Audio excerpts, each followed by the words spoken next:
¿Está bien? Esto es un poco de historia de Hanukkah. Es importante entender qué sucedió antes. ¿Está bien? Porque esto empieza 200 años, 300 años antes. Vamos a ver qué sucedió. El primer artículo es de Rabbi Yosef Bitton, cuando Alejandro Magno llegó a Jerusalén. ¿Está bien? Salteo el primer párrafo, el segundo. ¿Tienen? Leemos. En el año 530 antes de la era común, los persas derrotaron el imperio de Babilonia. O sea, lo más fuerte era Babel. Liderados por Koresh, los Yehudim, que habían sido exiliados por Nabucodonosor, medio siglo atrás, pudieron regresar a Eretz Israel. Y al poco tiempo comenzaron a construir el segundo Bet HaMikdash. ¿Está bien? ¿Estamos ubicados? Después de 70 años de exilio, ¿no? Volvemos y se empieza a construir el segundo. Por 2 siglos los judíos vivieron en relativa calma y contaban con la permanente ayuda y apoyo de sus hermanos Yehudim, que no vivían en Israel, sino que estaban esparcidos por todo el gigantesco imperio persa. O sea que la mayoría de los Yehudim no volvieron. Eso es medio triste, ¿no? Pero hacían su apoyo económico, como hoy en día también sucede algo así.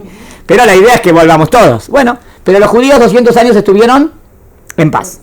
En el año 334, Alejandro Magno comienza la conquista del imperio persa. Una por una, las ciudades del imperio caían ante el gran militar.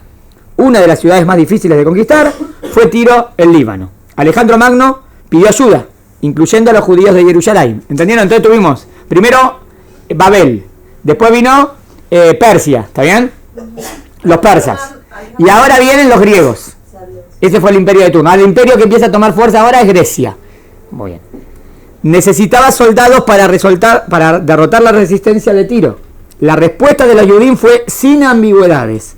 No podemos ayudarte, ya que hemos jurado lealtad al soberano persa. Darío III. Interesante, ¿no? Dariabesh. O Darío. Ellos, Am Israel, cuando es fiel a un pueblo y firmó la paz, da su palabra y es fiel. Y aunque ya vemos que él será vencido y que tú vas a conquistar el imperio, mientras él viva, no podemos faltar a nuestra palabra. Miren qué fidelidad, ¿no? De Am Israel, a pesar que sabían que van a perder.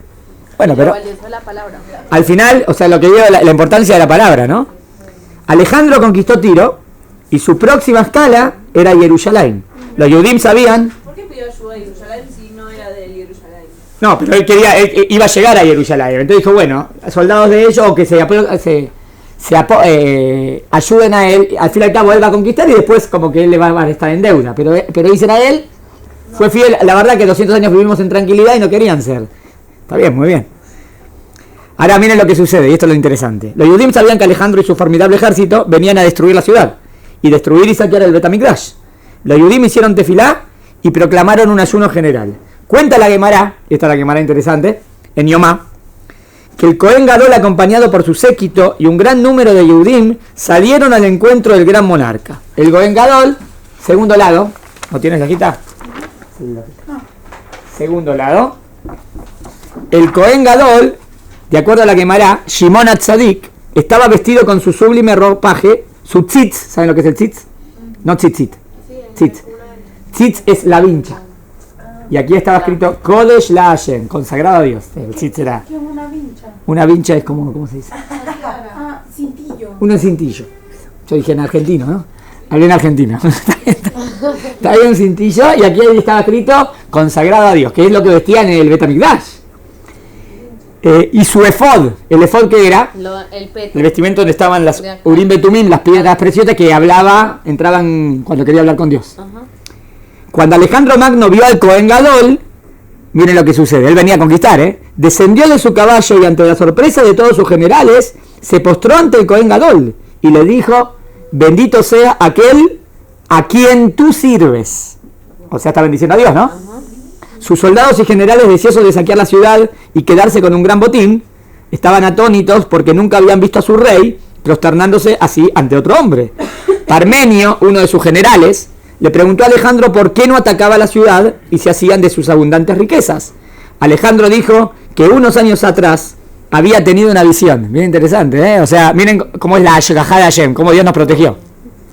Una epifanía en la que un hombre con semblante de ángel le aseguraba que él, Alejandro, iba a conquistar el mundo. Desde entonces, siempre que se sintió de fallecer, trajo a su mente la imagen de ese hombre, la cual le dio fuerza y valor para luchar. Y ahora vio que ese hombre que vio su visión no era otro que el Cohen Gadol. O sea, el Cohen Gadol que estaba viendo era el que se la había referido. O sea, miren cómo Dios adelantó la cura a la enfermedad, ¿no? O sea, ya Dios nos empezó a salvar desde el principio. Que lo había recibido en las puertas de Jerusalén. Como entonces no habría de honrarlo, ver al hombre de sus visiones era una señal de que al final conquistaría todo el imperio persa, lo cual al poco tiempo ocurrió. Y así fue como Alejandro Magno, para sorpresa del mundo entero, entró a Jerusalén en paz, lo que no era normal, siempre conquista. Su primer pedido, ustedes saben que fue alumno de Aristóteles, después vamos a ver ese punto. Su primer pedido fue Alejandro Magno. ¿Está bien? Ahora vamos a ver, o sea, ciertas cosas, aspectos positivos aprendió. Su primer pedido fue visitar el Bet HaMikdash y quedó muy asombrado de lo que vio. Era la primera vez que los griegos se encontraban con los judíos y su religión. Alejandro pidió colocar una estatua suya en el Bet HaMikdash, como era entonces la costumbre cuando alguien conquistaba la ciudad. Y el Cohen Gadol le explicó que eso era imposible. Miren, como lo está retando, ¿no? Le está diciendo no, pero que en su honor todos los niños que nacieran ese año se llamarían Alexander. Y todos los niños que nacieran le pusieron el mismo nombre. Y por eso pasó a ser un nombre como Yudí. O sea, pero ¿vieron qué inteligencia la del Cohen Gadol? Es jajam, no vas a la guerra, vas con tranquilidad y vas a tolerancia y decís, bueno, eso no puedo, eso es idolatría, pero ¿qué te parece? ¿Le pareció bien? Eso es, hay estrategia, inteligencia, sabiduría práctica. También ofrecieron que los documentos civiles siguieran en su honor. El nuevo calendario alejandrino, costumbre que los judíos guardamos por más de 12 siglos, también empezó ahí. ¿Está bien hasta aquí? Hasta aquí el primer artículo. ¿Tienen? Va. Esto viene, lo hice ayer porque lo explico ayer. ¿Está bien? Explicamos que cuando Alejandro Magno llegó a Jerusalén en el año 332, antes de la era común, milagrosamente lo hizo en paz. O sea, ya empiezan los milagros de Dios. El monarca griego quedó fascinado con el Cohen Gadol, la Torá y los valores del pueblo judío. También le gustó mucho eso a Alejandro Magno. Alejandro, que era muy inteligente y había sido educado por Aristóteles, quedó tan satisfecho y admirado de la religión de los judíos que les ofreció complacer sus deseos. Los Yudim no pidieron nada material, ni venganza de sus muchos enemigos, etc. Dijeron, solo te pedimos que nos permitas cumplir con nuestra religión en paz. Lindo, ¿no?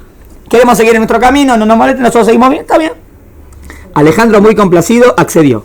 Un par de ejemplos. Alejandro solicitó que una fuerza de élite fuera formada por soldados judíos, quienes lucharían en su ejército, y a estos soldados se les permitiría cumplir con su religión, mientras sirvieran en sus filas. Hay documentación donde Alejandro Magno instruye a sus generales que excusen a los soldados judíos de participar en la erección de un templo pagano, Avodah Zará, en Babilonia. O sea, tenían que hacer algo, y el cuerpo yudí no. O sea, respetaba lo que los judíos pensaban. También se encontró una carta donde Alejandro pide que se le conceda un aceite especial a sus soldados judíos en Antioquia, que se negaba a usar el aceite común, que era un aceite tamén. Estos son documentos históricos, es interesante, ¿no? Vemos que la relación con Alejandro Magno fue positiva. Pero con el tiempo, entonces ¿dónde empiezan los problemas? Luego de una o dos generaciones ocurrió lo inevitable. El contacto social y la cultura entre los judíos y los griegos en Israel era diario y permanente. Los judíos participaban junto con los ciudadanos griegos de las artes, la escultura, la ingeniería y el ejército. Hay documentos del año 259, antes de la era común, donde se deja ver, por ejemplo, el abundante intercambio comercial entre los dos pueblos. El idioma griego, que era el idioma del mercado, pasó a reemplazar el idioma hebreo. La influencia de la atractiva cultura griega, su moderna tecnología y especialmente su sofisticada industria del entretenimiento, deportes, artes, teatro, hicieron un profundo impacto en los judíos de Eretz Israel. Es parecido a hoy en día, ¿no? ¿Entienden cómo empieza la asimilación? Así empieza la asimilación. O sea, ¿cómo empezó la asimilación? No porque fueron en contra nuestra, sino porque estaba todo bien. Hay dos peligros a veces. La ironía del tema, van a ver, la ironía del tema va a ser que cuando ellos se pongan muy duros contra nosotros, ahí nos vamos a rebelar. O sea que cuando no se pusieron rebeldes, sí, pero bien, pero se empezaron a asimilar. Claro. ¿Entienden? O sea, sería una derrota en cierta manera. Sigo del otro lado.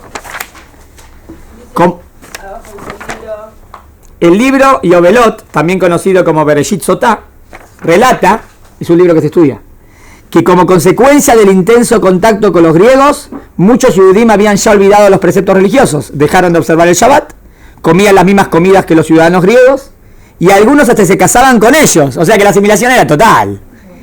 Y servían a sus dioses, idolatría. Muchos Yehudim también dejaron de celebrar Rosh Hodesh, es decir, el principio del mes judío. ¿Por qué?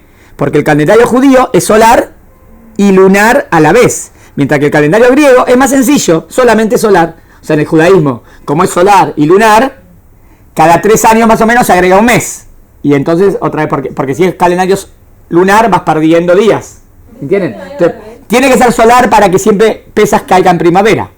Tiene que ser lunar porque así se define el Rosh Hodesh y las fiestas según el Rosh Hodesh, ¿entienden? Entonces tiene que ser las dos cosas. El griego era más fácil, pero empezaron a asimilarlo. ¿Qué preguntaste? Este año había Darbet.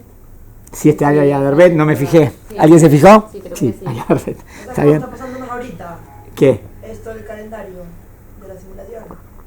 Pero yo no tengo... Sí, hoy en día como que estamos en el... Claro, hoy en día estamos en la fecha gregorial. Pero vieron que en Israel muchos escriben en hebreo. Muchos que quieren decir volver y dicen, no, hoy está, y dicen hebreo. Y sigue. Pero bueno, ya se hizo más Que no sé, no, fácil. es muy difícil. No, tenés el Lugaj, no importa, te puedes fijar. Si fue 25 de Kislev, hace la cuenta ahora. Hoy estamos en el tel. ¿Está bien? Aquí estamos. Bueno, miren lo que dice. Ben Sira, escucharon de Ben Sira, Rashi a veces lo trae a Ben Sira. Ben Sira, un autor de esa época, escribió sus libros alrededor del año 190 antes de la Era Común, que es citado algunas veces por la Gemara. Denunciaba que muchos judíos se sentían avergonzados de su religión. Los judíos participaban de los famosos deportes griegos, en los cuales los atletas debían competir estando totalmente desnudos. Hay evidencias en una antigua Mishnah en Pirkei Avot de que algunos judíos se sometían a cierto tipo de cirugía plástica para revertir su Brit Milá. O sea, qué feo, o sea, ya ni siquiera no querían mostrar que eran Yehudim. Eso es mitiabrim, ¿ven? O sea que era un desastre la cosa, no piensen que estaba todo bien, no, estaba mal. Y así poder competir en los estadios de atletismo sin el estigma de la circuncisión. Por eso dije ayer que el tema de macabiadas como ideal, olimpiadas, no es el tema yudí de Maccabi. Maccabi es que pelearon contra la asimilación. Entonces, ¿qué macabiadas olimpiadas? Olimpiadas es lo griego. ¿Entendieron? Hasta ahora termina, dice así. Esta tendencia hacia la asimilación y el abandono del judaísmo, esta tendencia, quedó alguna, si queda una, le dan. Y el abandono del judaísmo ocurrió como suele ocurrir en nuestros días.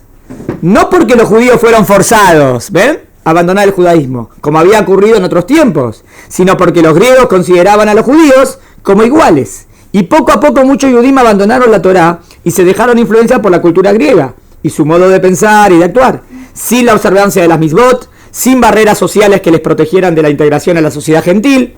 Hablaban griego, vestían como griegos y hasta tenían nombres griegos. Los judíos de a poco, y quizás sin darse cuenta, iban perdiendo su identidad. Y todo esto ocurría décadas antes, estoy hablando más 30, 40, 50 años antes de que Antíoco Epifanes estableciera sus decretos prohibiendo la práctica judía. O sea que la cosa estaba muy mal. Y los griegos no nos asimilaban por la fuerza, nos asimilaban todo bien, somos todos amigos. Y estaba todo mal. O sea, cuando al Yehudim lo obligan a dejar el Yadut, es ahí cuando se da cuenta. Ahí se da cuenta y ahí reacciona. Es como que interesante, ¿no? Porque vos decías, bueno, eso sería algo malo que te viene, pero al fin y al cabo eso malo que te viene, en cierta manera es bueno. Claro. Porque te vas a acordar de dónde venís, ¿no? Una explicación parecida da el Meshech Chochmah, hablando del tema del holocausto.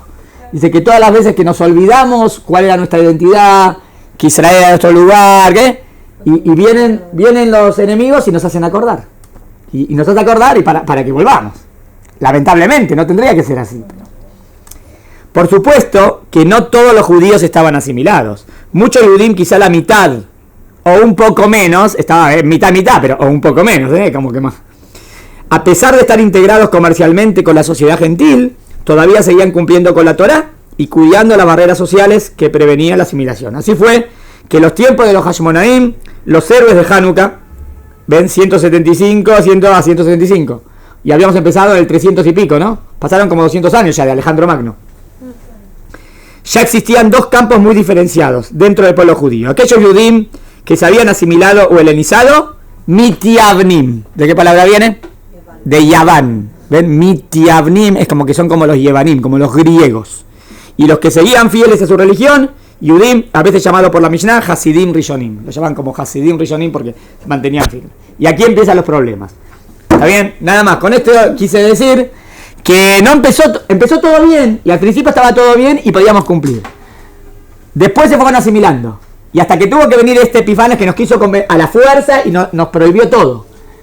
Al principio la gente también lo hacía, como que no les molestaba. Pero hasta que vino este grupo de los Hashmonaim que se rebelaron y empezó la rebelión. ¿Qué entre comillas, ¿no? Como que, ¿qué hubiese pasado si este Epifanes no se la agarraba contra nosotros? Yo no sé si hubiese seguido la asimilación cada vez más grande, ¿entienden? Como que a veces eso fue positivo para que Israel reaccione. Muy bien, este es el artículo que quería decir de historia. Hay mucho más, pero esto es lo que le quise mostrar.